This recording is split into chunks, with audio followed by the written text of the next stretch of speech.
നമസ്കാരം. സസ് journal media ന്യൂസിലേക്ക് ഏവർക്കും സ്വാഗതം. പ്രതിഷേധങ്ങൾ ഫലം കാണുന്നു. കടലെടുക്കുന്ന ശംഖുമുഖം തീരത്തെയും ആറാട്ട് മണ്ഡപത്തെയും സംരക്ഷിക്കാൻ നടപടികളുമായി അധികൃതർ. കോടികൾ വെള്ളത്തിലാകുന്ന പദ്ധതിയാകരുതെന്ന് പൊതുജനങ്ങൾ. ശക്തമായ തിരമാലകളിൽ ശംഖുമുഖം ഉൾപ്പെടെയുള്ള തീരം കവർന്നത് ഏറെ ആശങ്കയും പ്രതിഷേധവും ഉയർത്തിയ സാഹചര്യത്തിലാണ് അധികൃതരുടെ തീരുമാനം വന്നിരിക്കുന്നത്.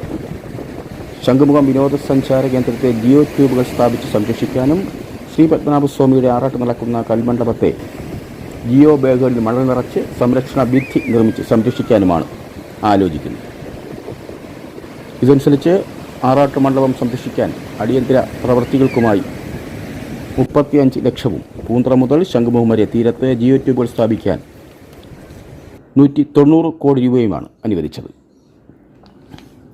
BJP നേതാക്കൾ ഉൾപ്പെടെ തീരദേശവാസികളിൽ നിന്ന് വലിയ പ്രതിഷേധത്തെ തുടർന്നാണ് ആന്റണി രാജു MLAയുടെ നേതൃത്വത്തിൽ വിദഗ്ധർ യോഗം ചേർന്ന് പദ്ധതി സർക്കാരിന് സമർപ്പിക്കാൻ തീരുമാനിച്ചത്.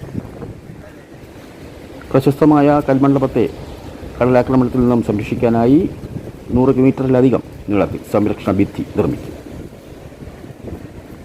കടലിൽ പരിസ്ഥിതി സൗഹൃദമായ രീതിയിലാവും പോളിപ്രൊപ്പൈലൻ ജിയോ ട്യൂബുകൾ സ്ഥാപിക്കുക.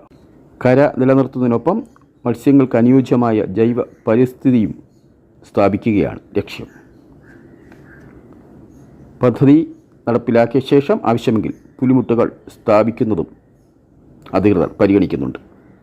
കടലാക്രമണം തടയുന്നതിന് കടൽ ഭിത്തി നിർമ്മിക്കുക എന്ന ആശയത്തിൻ്റെ പേരിൽ മുൻവർഷങ്ങളിൽ കോടികളാണ് ചിലവഴിച്ചിരുന്നത്.